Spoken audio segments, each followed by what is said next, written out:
What's up guys, Madar Trugood Development. In this video, I'm reviewing my 10-inch miter saw. It's from Hitachi. Now they're known as Metabo. Personally, I like the Hitachi name better, but anyways, I digress. It's a single bevel Hitachi 10-inch miter saw. I'm only gonna review tools that I've actually been using for quite a while. This particular saw I've used, I wanna say about 4 years. I'm gonna go over the pros and cons of it. Hopefully that will help you in figuring out which tools you wanna add to your arsenal. All right guys, so I'm gonna go ahead and start with the positives. What do I like about this Hitachi 10-inch miter saw? Number one is the weight of it. It clocks in at just over 24 pounds, which makes it really easy for me to carry in and out of sites. By the way, when you're carrying these miter saws, always try to use the handle. Don't use the power switch handle here, otherwise you might mess up with the calibration of the blade. Number two is the price point. This thing is just at around 150 bucks, so it does not break the bank, and it is a necessary tool to have in your shop or if you're working on job sites. Number three is the thumb positive stops. So it does come in with a thumb positive stop, so you can go ahead and stop it at the predetermined angles. You got 15, 22.5, 30, 45, and this thing goes up to 52 degrees if you're doing a miter cut. Number four, this thing works like a charm. I've had it, like I said, for about 4 years, and honestly, I could do a lot better with cleaning my tools. I'm just like the average person. Never jammed, never had any issues with it. It cuts just the way it's supposed to, and I've done thousands and thousands of cuts on this saw with no problems. On to the negatives. Number one, which is probably the biggest issue with this saw, is the limitation of the height of my cut. So as you can see here, when you bring this down, you're limited to about 3.5 inches of height. So if you are looking to cut 5-inch, 6-inch Craftsman style, whatever baseboard, you're gonna have to do it on its face, and you're gonna have to bevel cut it in order to get your angles, which makes it a little bit more difficult and less straightforward than just chopping the trim.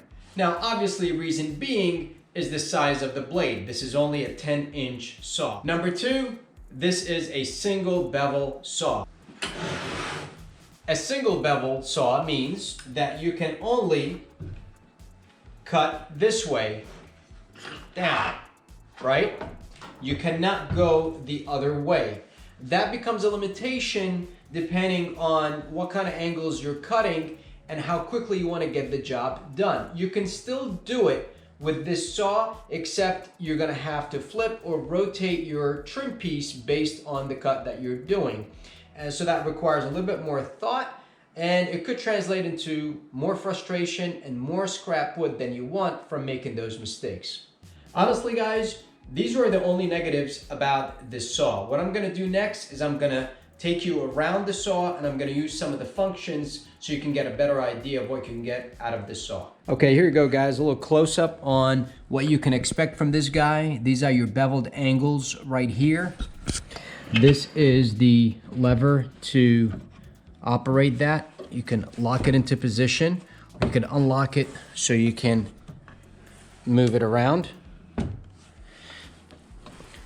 This is the thumb actuator. And this is the angle indicator. So as you move around, it locks into position just like that. This is the clamp. So you got this guy to lock this guy in position, and you have this guy to lock the whole thing, or you can take the whole thing out.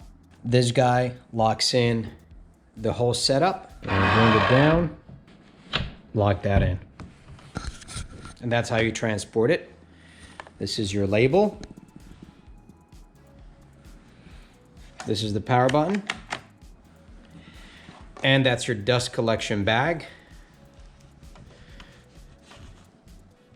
Comes with a I believe it's 2 1/4 or 2.5 inch dust collection port. So if you want to hook this up to your dust collection system in your shop, check out the size of hose that you're going to need to do that.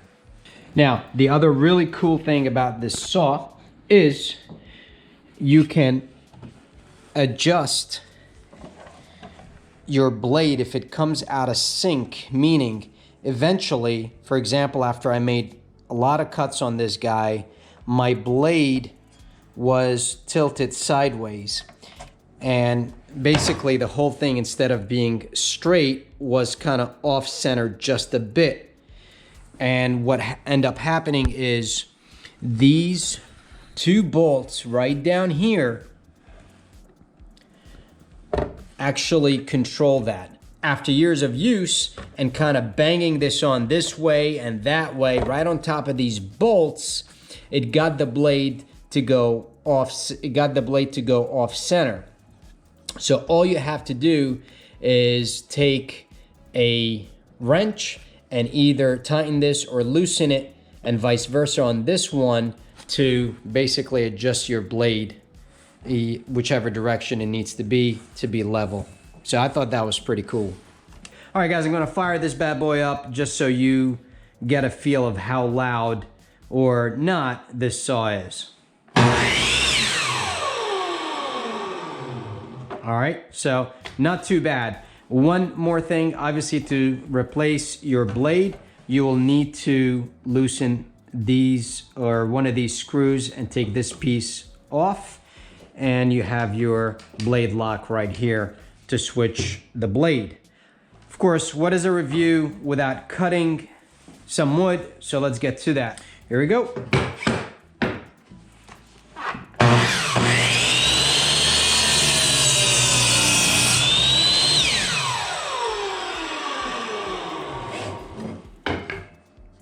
And there you have it, guys. I hope this video helps you to figure out which tool you want to invest in.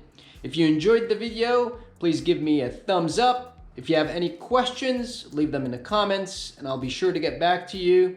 If you haven't subscribed to the channel yet, please do so. It's the only way to support it. I'll see you guys in the next one.